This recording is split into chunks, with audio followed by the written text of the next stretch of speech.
Hai, dengan gua Herman. Selamat datang lagi di channel gua, Herman Yulianto. Di video kali ini gua akan ngebahas satu buku yang cukup fenomenal, buku karangan dari Nicholas Bootman dengan judul ini dia, How to Make People Like You in 90 Seconds. Bagaimana membuat orang suka dengan kita dalam waktu kurang dari 90 detik. Oke, buku ini ditulis oleh Nicholas Bootman, di mana Bootman ya. Semoga gue bacanya bener. Yang pasti beliau sebelum jadi penulis, beliau itu adalah seorang fotografer fashion. Jadi dia dulu kerja di fotografer dan dia banyak banget membina hubungan dengan model-model, dengan klien-kliennya. Sampai akhirnya dia nemuin passionnya di bidang membina hubungan, seni membina hubungan dengan manusia. Akhirnya dia ngambil sertifikasi program NLP. Ya, sekarang dia nulis buku ini, dibukukan, diteorikan. Jadi ini isinya pengalaman-pengalaman dari Nicholas Bootman. Oke, dan buku ini banyak banget isi contoh-contoh cerita. Jadi memang kalau habis nonton video ini sebisa mungkin lu beli dan lu coba belajar, karena banyak banget teknis-teknis yang berguna. Dan siapa tahu nggak ketangkep sama gua, bisa ketangkep sama kalian. Ya, ini gue juga udah bikin mind mapnya. Mind mapnya kayak gini. Oke, kelihatan nggak? Kelihatan. Oke. Nah, ini mind map yang gue buat berdasarkan pandangan dan tujuan gue. Jadi kalau kalian misalnya nanti menggunakan metode baca kilat, ini juga Anda bisa bikin. Buku ini gue habisin dalam waktu 4 jam aja dan langsung dapat mind map kayak gini ya. Itulah kenapa lu harus nonton video gue yang pertama, yaitu tentang baca kilat. Nah, kita langsung bedah aja bukunya. Oke, gue mau bahas dulu bahwa buku ini dibagi jadi 4 bagian. Bagian pertama itu dia ngomongin tentang first meeting, jadi tentang impresi pertama. Yang kedua itu harmonis 90 detik ya. Jadi ini dia ngejelasin tentang banyak ya, di sini ada tentang bahasa tubuh dan sebagainya. Bagian ketiga itu lebih ke teknis ya, banyak banget teknisnya, bagaimana cara kita nentuin audio visual kinestetik, itu ada di bagian ketiga. Bagian keempat tuh isinya kesimpulan. Oke, nah di bagian pertama beliau mengingatkan supaya kita itu harus lebih banyak memberikan manfaat buat orang lain. Jadi tujuan kita membina hubungan dengan orang lain itu apa sih? Ya sebenarnya sebisa mungkin bukan karena kita ada niat atau maksud sama orang lain.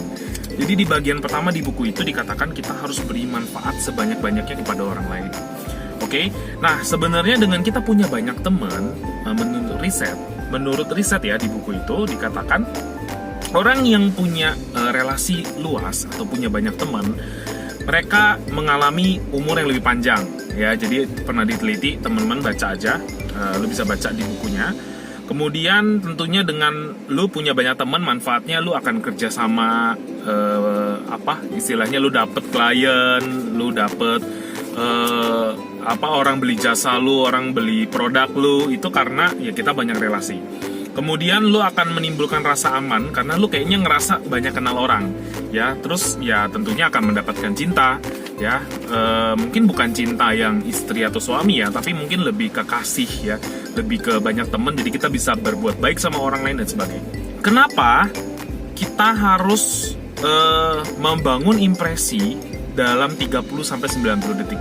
Intinya kenapa sih itu buku ditulisnya 90 detik gitu. Menurut buku ini, gue menyimpulkan bahwa banyak manusia tuh sekarang sibuk ya, orang-orang tuh sibuk dengan urusan mereka masing-masing. Belum lagi zaman sekarang ini kita disibukin dengan sosial media.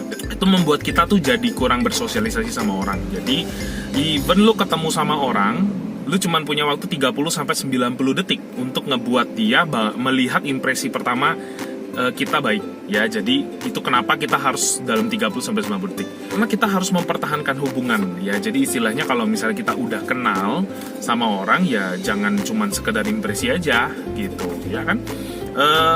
Kita harus pertahankan hubungan itu. Jadi istilahnya kalau kenalan sama orang baru ya kita harus follow up gitu menurut buku ini ya. Terus bagaimana caranya? Yang pertama harus hadir. Kita mungkin bisa kenal lewat Facebook, kita bisa kenal lewat Tinder, tapi nggak akan bisa ngalahin kalau kita hadir untuk ketemu, akan terkoneksi. Ya secara alam bawah sadar pun kita saling berkomunikasi nantinya. Terus kemudian sikap dan perasaan ya, pertahankan hubungan dengan cara ya membangun sikap sama perasaan ya. Nah, terus ada 3 topik yang dibahas juga di bagian pertama dari buku ini. Yang pertama adalah ya tentunya pada waktu kita ketemu. Saat kita bertemu dengan orang baru, ya di sini disarankan ada beberapa clue ya. Pertama yang pasti kita akan greeting. Ya, kita akan melakukan salam. Di sini dikasih kayak apa ya namanya, kayak rumusan. Yang pertama adalah kita harus open. Kedua, eyes contact. Oke, eyes contact. Oke. Kemudian smile, senyum. Kemudian hi, katakan hi duluan. Jadi disarankan dia langsung hi dan kemudian membungkuk. Membungkuk tuh mungkin mencondongkan badan ya, menunjukkan keinteresan kita sama orang itu. Oke, dan jabat tangan, ada beberapa mungkin teman-teman gua yang jabat tangannya kayaknya mau ngancurin tangan ya. Jabat tangan itu adalah penyelarasan ya, nanti akan dibahas di bagian-bagian lain. Tapi disarankan jabat tangan itu menyesuaikan dengan kekuatan dari si lawan jabat tangan kita. Oke, kemudian setelah bertemu kita masuk ke bagian yang membangun ya. Di sini dikatakan harus menentukan segera si lawan bicara kita ini atau teman baru kita ini dia tipenya audio, visual atau kinestetik ya. Nanti akan dibahas juga di bagian akhir. Kemudian komunikasi, di sini dia kasih kayak clue KFC, knowing, find out, change. Jadi kita tahu dulu tujuannya, kenapa kita mau kenal sama mereka. Ya setelahnya kita find out. Kita find out tuh maksudnya kita nentuin dia tuh tipenya apa. Ya setelah kita tahu dia tipenya apa, kita change diri kita untuk nyesuaiin sama dia, nyelarasin sama dia. Oke, itu di bagian yang pertama.